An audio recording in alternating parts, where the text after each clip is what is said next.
जय जिनेंद्र बंधुओं, आपके अपने पसंदीदा कार्यक्रम स्वरांजलि में मैं दीपशिखा आप सभी का हार्दिक स्वागत करती हूँ। स्वरांजलि के इस कार्यक्रम में हम गीतों को माध्यम बनाकर प्रभु की वंदना करते हैं। प्रभु की वंदना में अपार शक्ति है। उनकी भक्ति से समस्त मानव के कष्टों का निवारण हो जाता है और उन्हें असीम सुख व शांति की अनुभूति होती है। कहते हैं एकमात्र भक्ति ही मनुष्य को भगवान से सीधे मिला सकती है और प्रभु की भक्ति करने का परम सौभाग्य आपको हमारे इस कार्यक्रम स्वरांजलि से अवश्य प्राप्त होगा।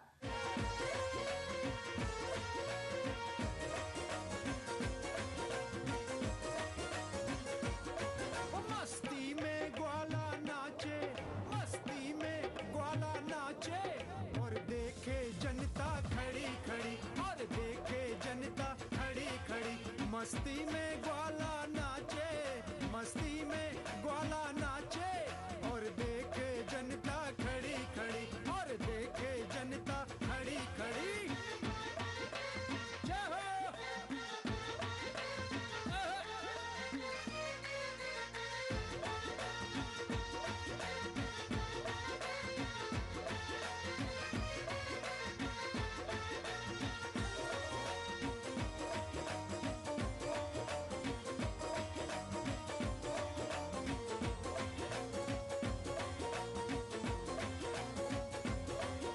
गैया वहाँ दूध चराए, गैया वहाँ दूध चराए और देखे ग्वाला घड़ी घड़ी, और देखे ग्वाला घड़ी घड़ी। गैया वहाँ दूध चराए, गैया वहाँ दूध चराए और देखे ग्वाला घड़ी घड़ी, और देखे ग्वाला घड़ी घड़ी।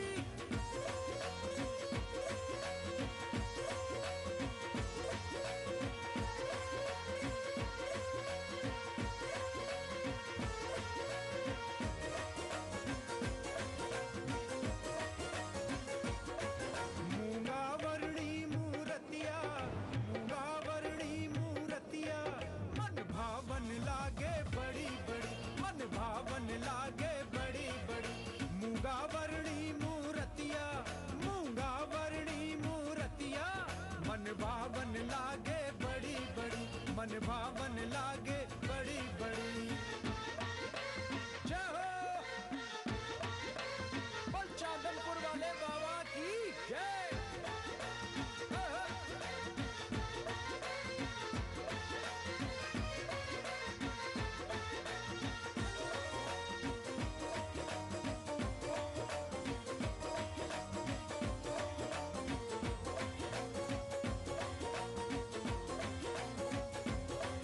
इंद्रों ने की पुष्प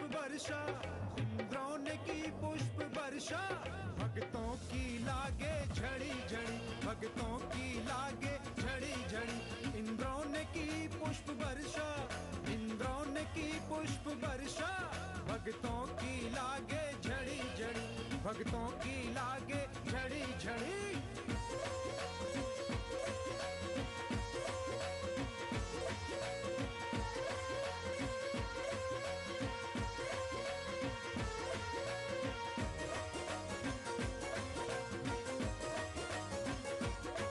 सब मीना गुजर नाचे, सब मीना गुजर नाचे, मिल ताली बजावे पड़ी पड़ी, मिल ताली बजावे पड़ी पड़ी। सब मीना गुजर नाचे, सब मीना गुजर नाचे, मिल ताली बजावे पड़ी पड़ी, मिल ताली बजावे पड़ी पड़ी।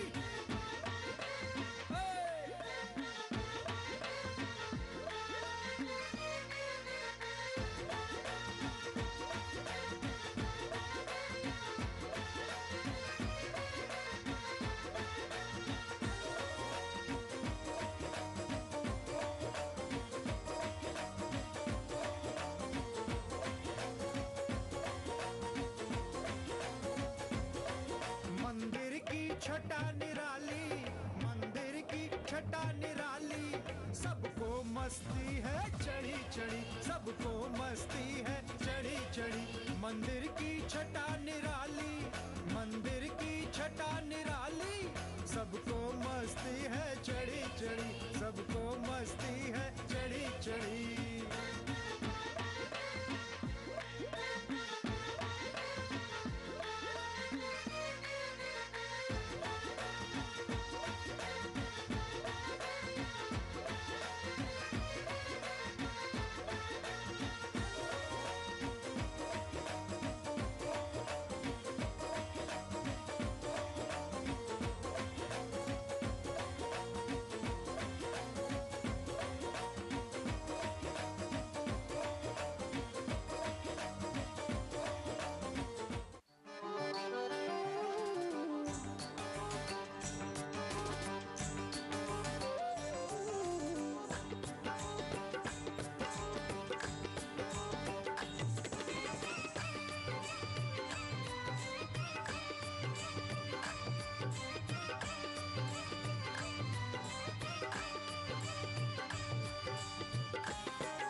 वह माध्यम है जिसके द्वारा हम प्रभु की भक्ति बड़ी ही आसानी से कर सकते हैं।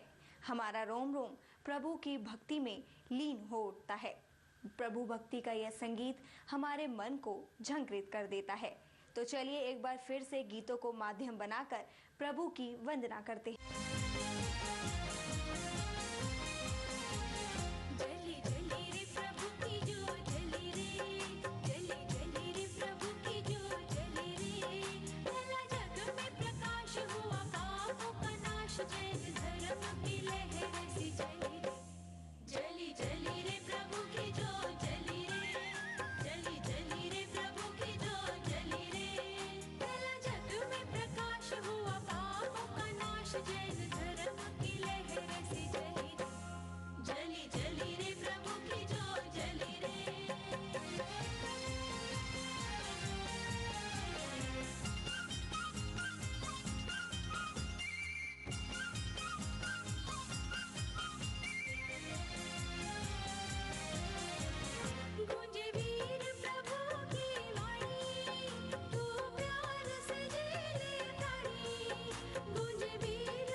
स्वरांजलि के इस कार्यक्रम के माध्यम से हम आपको प्रभु की भक्ति करने का एक मार्ग दर्शा रहे हैं।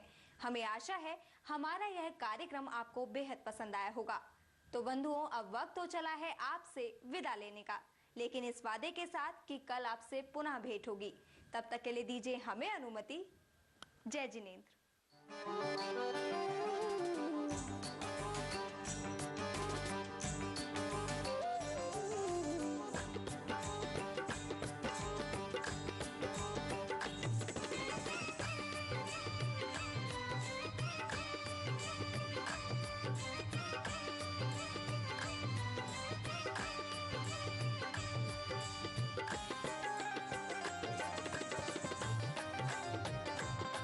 देख रहे हैं पारस, अहिंसा का जय घोष।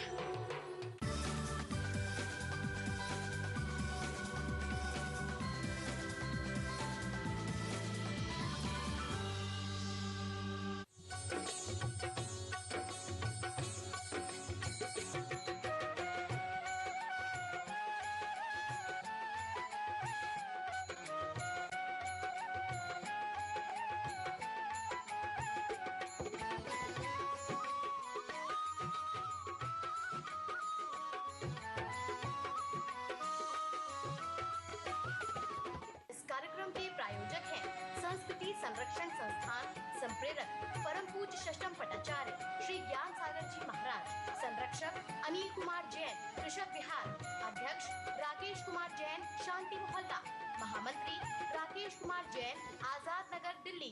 तो बंधुओं, शक्ति माने है पात्रता। शक्ति माने भूमिका क्या यार? भूमिका। अब आप ये मानना मर रहा है कल्पद्रुम महामंडल बनाने का, ये इतनी बड़ी स्टेज की क्या आवश्यकता है? शुरू में हम आए तो हमें ये क्यों खाड़ दिया है? क्या चक्कर है? अरे सीधा लेते और अधर में ही रचना कर देते। अरे ऐसा नहीं होता, पहले भूमिका बनानी पड़ती है। अगर आपको कोई फ्लैट बनाना है, कोई कोठी बनाना है, बंगला बनाना है, तो या तो नींव भरिए। अब नई तकनीक में प्लेयर के माध्यम से, खम्भों के माध्यम से आगे बढ़ाइए। तो भूमिका चाहिए। अगर आपकी भूमिका नहीं है, अब गंदा कोई पात्र हो और कोई भिक्षा लेने के आए, पहले कहते भी इसे साफ तो कर लो, गंदा है, इसमें अगर भोजन हम डालेंगे तो ये बिगड़ हो जाएगा। तो ऐसी भूमिका भी चाहिए। क्या अपने आत्म शांति प्राप्त करने के लिए, सम्यक दर्शन प्राप्त करने के लिए, तीन लोक के नाथ बनने के लिए, संसार के बंधनों से मुक्त होने के लिए, डिप्रेशन तनावों से मुक्त होने के लिए कोई भूमिका बनाई है, नहीं बनाई है? हर चीज की भूमिका चाहिए। निबंध लिखते हैं तो सबसे पहले निबंध में भूमिका, फिर उसके बाद प्रस्तावना, भूमिका, ये सब चलता है। तो यहां भी भूमिका की आवश्यकता है धार्मिक चीज। तो ये है शक्ति माने भूमिका, शक्ति माने अवस्था। जैसी अवस्था वैसी व्यवस्था। जब यतिवसव आचार से तुल्यो परिणति में मिलते हैं तो वे कहते हैं कि त्रियंच लोग भी पंचम गुणस्थान 12 व्रतों का पालन करते हैं।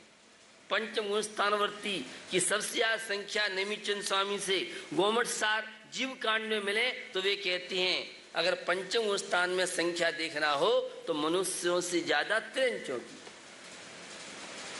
नियम संयम व्रत पालन करने वाले, अणुव्रतों का पालन करने वाले, तो पानी छानने के लिए छन्ना कोई दिल्ली वाला पहुंचाता है या कोई दिल्ली के सज्जन उन्हें पानी छान के पिलाते हैं? शेर भी, सिंह जैसा प्राणी भी अणुव्रती बन सकता है। कोई शाकाहारी, उसके लिए व्यवस्था है। नदी नाला अन्य कोई अच्छा स्वच्छ पानी जहां है ऊपर से साफ करके ही, यही उसके लिए व्यवस्था है। तो किसकी क्या अवस्था है? अवस्था के अनुसार अब आहार देने आते हैं लोग, हम देखते हैं किस स्थिति में है। कोई हॉस्टल का स्टूडेंट है तो उससे कहते हैं भाई थोड़ा सा समय की सीमा और छुट्टी के दिन जो तू कर सके। मंदिर रोज नहीं आ पाता है, तेरा हॉस्टल है तो छुट्टी के दिन तो तू मंदिर जा सकता है। हॉस्टल में पढ़ने वाला कोई स्टूडेंट है, अन्यथा वो कुछ नहीं कर पाएगा। एक बार आहार देने के भाव उसके बने हैं तो कोई भी गलत काम करेगा, सोचेगा मैंने धोती दुपट्टा पहना है, मैं क्या काम कर रहा हूं, सोचेगा वो युवा। अच्छे काम कोई करता है, अच्छी भूमिका में रहता है, तो उसके अंदर गलत काम कोई करता है तो पहले परमात्मा बोलता है और परमात्मा के सामने शैतान खड़ा हो जाता है तो परमात्मा चुपचाप बैठता, भैया जिसका बहुमत है वही जीतेगा। ये स्थिति आपको बताना चाह रहा हूं। तो बंधुओं, यह है शक्ति का मतलब ये है कि आपके अंदर अवस्था कैसी आपकी है और क्षमता। दान पुण्य करते किसकी कैसी क्षमता है। उपवास करना है तो क्षमता, किसी ने कभी एकासन नहीं किया हो, एक दिन में 10 दिन के उपवास करेगा तो दिक्कत आ सकती। तो क्षमता भी चाहिए। अभ्यास के द्वारा ये क्षमता बढ़ाई जा सकती है। आप देखते हैं सर्वानंद जी महाराज एक आहार एक उपवास, और फिर भी स्वस्थ। हम जैसे लोग तो रोज उपवास करने का अवसर बहुत कम प्राप्त हो पाता है। तो साधना और अभ्यास बहुत अभी। अभ्यास के द्वारा बड़े बड़ी सफलता व्यक्ति, ये ट्रेनिंग सुना होगा आपने, जॉब वालों से पूछो भी ज्यादा बताए ये ट्रेनिंग क्या है। ये ट्रेनिंग ली जाती है पहले, उसके बाद ही तो ट्रेनिंग माने अभ्यास। तो शक्ति तस्त्याग माने शक्ति के अनुसार, भूमिका के अनुसार, पात्रता के अनुसार। एक उस धीमर को तो मुनराज ने कह दिया मैगसन धीवर से कि तुम केवल अपने जाल में पहली मछली आए छोड़ दो, तुम्हारा कल्याण हो जाएगा। तो हम तो कुछ भी नहीं करते फिर भी। तो कौन किस भूमिका वाला है? हर व्यक्ति को नियम संयम व्रत उपवास जो दिए जाती हैं उसकी भूमिका के अनुसार, उसकी योग्यता के अनुसार, उसकी क्षमता के अनुसार। तो बंधुओं, शक्ति के मैंने अनेक अर्थ आपके बीच में रखे और त्याग का अर्थ है विमोचन। बड़ा कठिन कार्य है। बिना त्याग के कोई भी किसी क्षेत्र में उन्नति नहीं कर सकता है।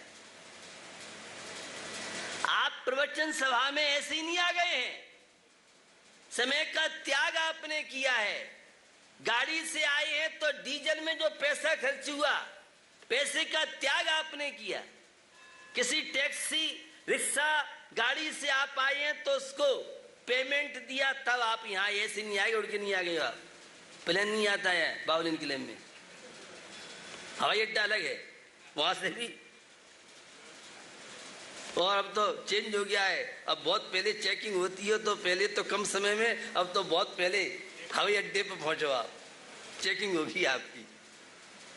जितना टाइम आपको बाहर से प्लेन में लगता है और इतना यहां से आओ तो रास्ते में लाल बत्ती, आप जानते होंगे लाल बत्ती मेट्रो की बात नहीं कर रहा हूं, लाल बत्ती इतनी मिले। एक बार लाल बत्ती दिल्ली में मिली तो फिर लाल रेड रेड रेड रेड ही दिखती है। विश्राम विश्राम, रुकावट ही रुकावट। तो जितना टाइम प्लेन में उड़ करके आने में नहीं लगता है, जितना वाहन के द्वारा यात्रा करने में आपको लग जाता है। तो विमोचन की बात, विमोचन देना, ये लेने के संस्कार तो खूब हैं, लेकिन जब जेब से नोट किसी को निकाल के देते हैं तो लोभी आदमी की तो heart attack, blood pressure low high नहीं हो जाए, आसान नहीं है। उदारता अलग बात है और संपन्नता अलग बात। संपन्न एक से एक दिल्ली में आपको मिल जाएंगे, लेकिन अच्छे कार्यों में, सद कार्यों में पैसा लगना लगाना ये भी बहुत दुष्कर कठिन कार्य। तो विमोचन के बिना कोई उपाय नहीं। आप खाते जाओ और मल विसर्जन नहीं होगा तो क्या होगा, आपका परेशानी हो जाएगी। तो विमोचन का मतलब ये है देना। जो अपना नहीं है उसे बुद्धि विवेक के अनुसार जिसे आवश्यकता उसे देना, यह त्याग कहलाता है। ये पंक्तियां आप सबने सुनी पढ़ी हैं। दान चार प्रकार के भैया मेरे, दान चार प्रकार, चार संग को दीजिए और धन बिजली उन हार के भैया मेरे, धन बिजली उन हार, नर बबला हो लीजिए। बंधु, एक त्याग होता है और एक दान होता है, दोनों चीजें हैं और दोनों में दिन रात का अंतर है। त्याग तो विकारी परिणति का किया जाता है और दान रुपया पैसा धन बाही द्रव्य का किया जाता है। और भारतीय संस्कृति में दोनों का महत्व है। ये दान बहुत बड़ी वैज्ञानिक प्रक्रिया है और इस दान का जहां स्वर्ग और मोक्ष संबर निजरा परिणामों की विशुद्धि से है, वहीं इस दान का संबंध आपकी पारिवारिक शांति से, आपकी तन की स्वस्थता से, आपकी मन की स्वस्थता से भी दान का गहरा संबंध। ये दान कोई सामान्य चीज है न समझे बंधुओं। इस नर जीवन का लाभ त्याग के द्वारा है। और भारतीय संस्कृति अपने आप में त्याग की संस्कृति है, समर्पण की संस्कृति है, बलिदान की संस्कृति है। मैंने कई बार आपको बताया है, यह भारत देश भोग प्रधान देश नहीं है, यह देश तो योग प्रधान देश है, त्याग प्रधान देश है। समर्पण की संस्कृति हमारी भारतीय संस्कृति रही। बंधुओं, थोड़ा सा जीवन को आप देखें ये मनुष्य जीवन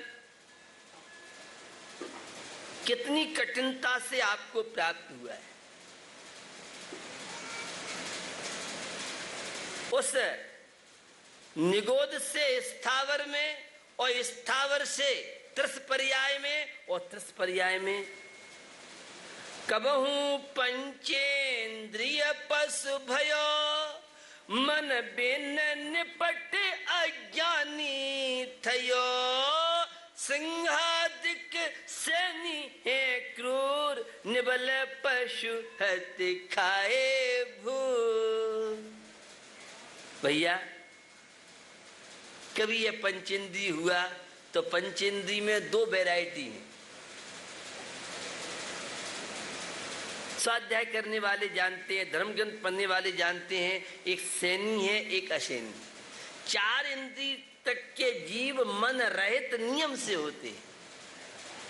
आपको महाराज मालूम नहीं है, चींटी के पास मन नहीं है तो मीठा कहीं भी हो और पता नहीं वो चींटी रानी कैसे पहुंच जाती है। कोई बालेस कर देता है या कोई मोबाइल कर देता है। तो चींटी के पास तो मोबाइल नहीं है, आपके पास मोबाइल हो सकता है। उसकी नासिका इंद्री घ्राण इंद्री इतनी तेज होती है कि घ्राण इंद्री के माध्यम से वहां तक पहुंच जाती है। मन नहीं है उसके पास। ये मन क्या चीज होता है? मन माने हित के कार्यों में प्रवृत्ति और अहित के कार्यों से अपनी आप की सुरक्षा। ये पंक्तियां कवि पूजन उसमें स्तुति में सैनी हो के सैनी है जिन वाणी। मन की ऊर्जा मिलने के बाद, क्षमता मिलने के बाद और हित और अहित के विषय में जिसके पास विवेक नहीं है, क्या अच्छा है क्या बुरा है ये जान करके भी बुराइयों को छोड़े नहीं, अच्छाइयों को नहीं अपनाए, तो उसका मन प्राप्त करना नहीं प्राप्त करना सब बराबर हो जाए। ये बुद्धि आपको मिली है, अच्छे कार्य करने के लिए मिली है, अच्छी सोच के लिए मिली है। तो बंधु, यह नर जीवन आपको मिला है। हमारी संस्कृति त्याग की संस्कृति रही और त्याग का नाम आते ही डर लगने लगता है। हर जीवन में चाहिए त्याग। किसी भी लाइफ का कैरियर आपको बनाना है, बिजनेस लाइफ का हो, सर्विस लाइफ का हो, स्टूडेंट लाइफ का हो, डॉक्टर्स लाइफ का हो, इंजीनियर लाइफ का हो, आईएएस लाइफ का हो, कोई भी लाइफ हो, हर लाइफ में आपको बलिदान की त्याग किया भी। तो बंधुओं, अपनी शक्ति ने छिपाते हुए और त्याग की ओर कदम बढ़ा। गृहस्थ जीवन हमारे भारतीय संस्कृति में और विशेष रूप से जैन दर्शन में दो व्यवस्थाएं। जो पूर्ण त्याग नहीं कर सकता है वह सांसारिक जीवन में, गृहस्थ जीवन में व्यापार और परिवार के साथ रहता हुआ जीवन व्यतीत करता है, उसे हमारे यहाँ श्रावक कहते हैं, उसे हमारे यहाँ अवृत सम्यक दृष्टि कहते हैं, उसे हमारे यहाँ सदगस्त कहते हैं। जो पारिवारिक जीवन में रहते हुए श्रावक के 6 आवश्यक कार्यों का पालन करता हुआ जीवन का विकास, जीवन की उन्नति करे। बंधुओं, त्याग के विषय में आपने सुना होगा राजा हरिश्चंद्र का नाम।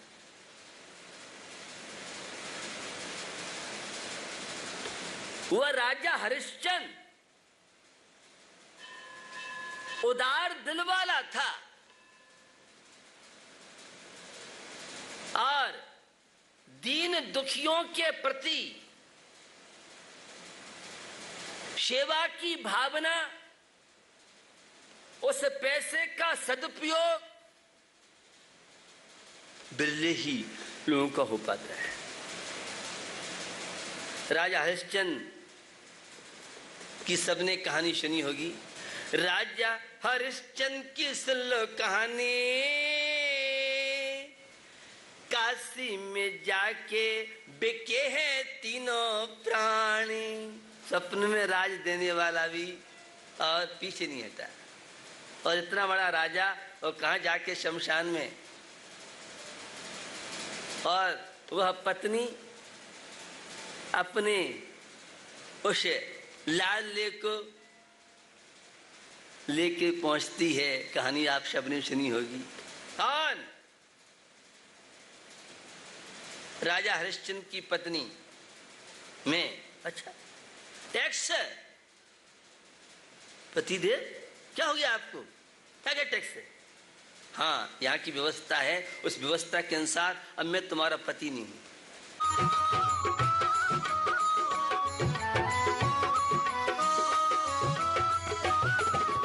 इस कार्यक्रम के प्रसारण सहयोगी हैं Gulshan Rai, Anil Kumar Jain, Rajesh Kumar Jain, Pradeep Kumar Jain, Anil hosiery, Gandhinagar, Delhi. Shri Ajay Kumar, Pradeep Kumar Jain, fit and fine T shirt, Gandhinagar, Delhi. Vinay Kumar, Ashok Kumar Jain,